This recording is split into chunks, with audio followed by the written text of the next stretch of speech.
You'd expect every lawyer to have stories about clients falling asleep on them. In fact, it's quite rare, and it's happened to me only once.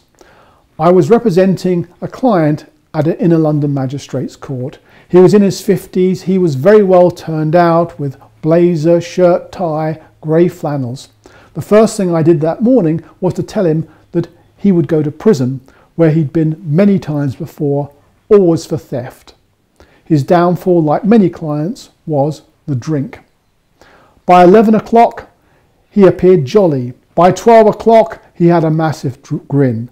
I started at that stage to beg the court list officer to get us on, but it was a very, very busy court list. Just before lunchtime, I looked at him and he'd become morose and dishevelled. I hope this might seem like regret rather than extreme drunkenness. We were called on. Halfway through my plea in mitigation, the magistrate stopped me and drew attention to the snoring, which had got to an unacceptable level even for the legal process. I went back, I looked into the dock, and there he was on the floor in the fetal position, snoring.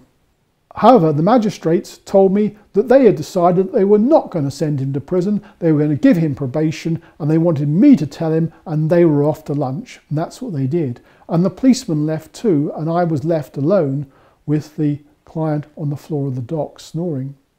I decided to wake him up and tell him what had happened, or at least my inflated version of it, and I did so with some difficulty, but rather than being pleased at his good fortune, he was upset, and he started to advance on me with hand open. He wanted money.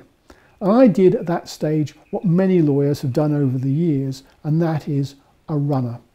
Down the stairs, easily outpacing him, and out onto the street. Things won are done. Joy's soul lies in the doing.